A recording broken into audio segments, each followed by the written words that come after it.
would say a large amount of people only see me in is, on stage in the pulpit, giving a word of encouragement or being the person they identify with that has said something to them that has helped compel or change their lives. But, I think oftentimes they don't realize the humanity of the individual.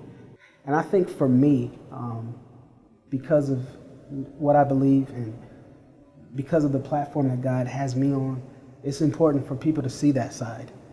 And let the mask come down, let the pride come down, because I believe out of that vulnerability is where, people really find help.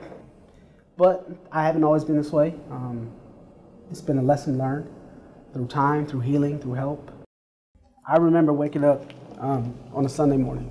I have to come, you have to do ministry. And, again, as pastors, right? So now I have to come, and it's like I don't have the option not to be okay, right?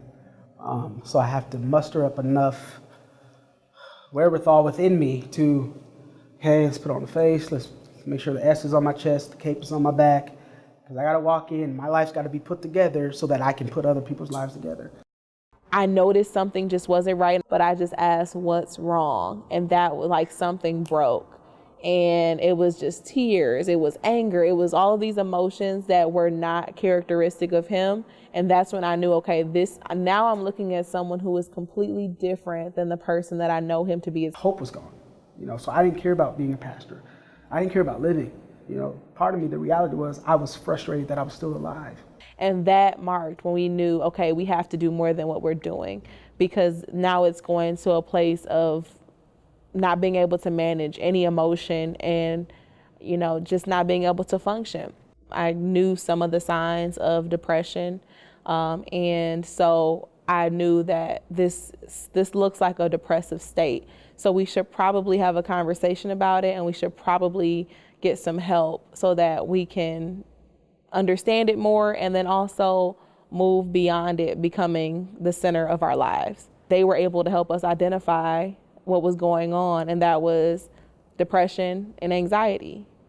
And it was a God thing that I was married, because I say this all the time, if I wasn't married, I don't think I'd be alive, because it gave me that hunch to fight. I just want to be able to actually enjoy the gift that God gave me.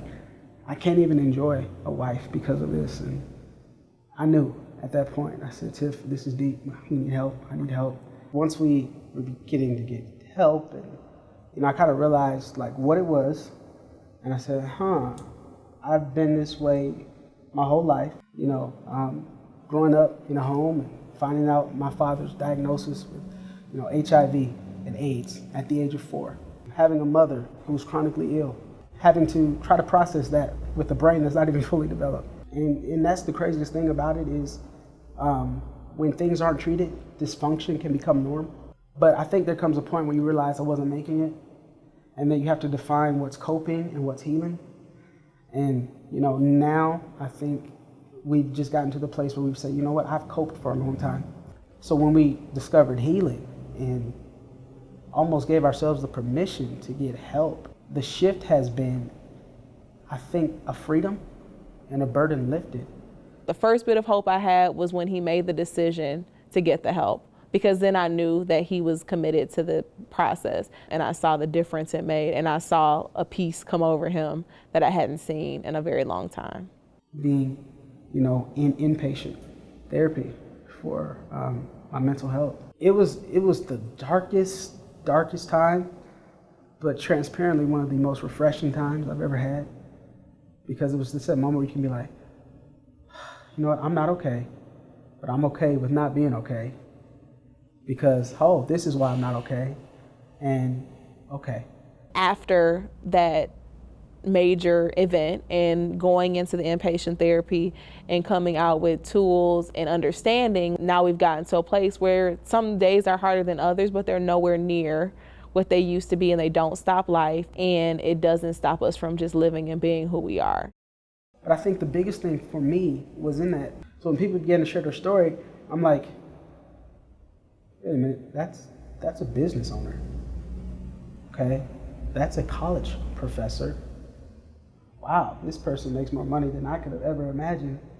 But you know what? We all struggle with the same thing.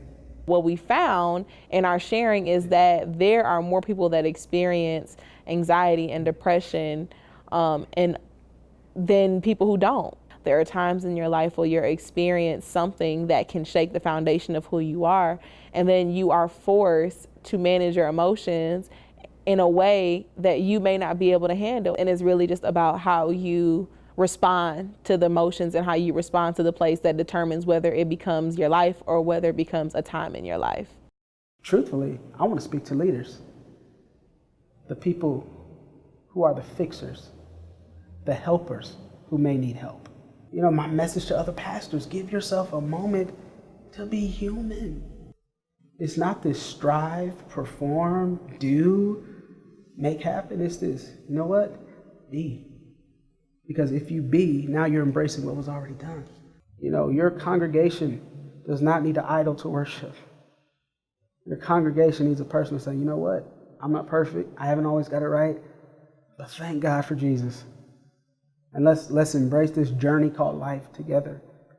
And so, you know, it's opened some interesting doors, but it's also closed some doors because not everybody's ready for that type of vulnerability.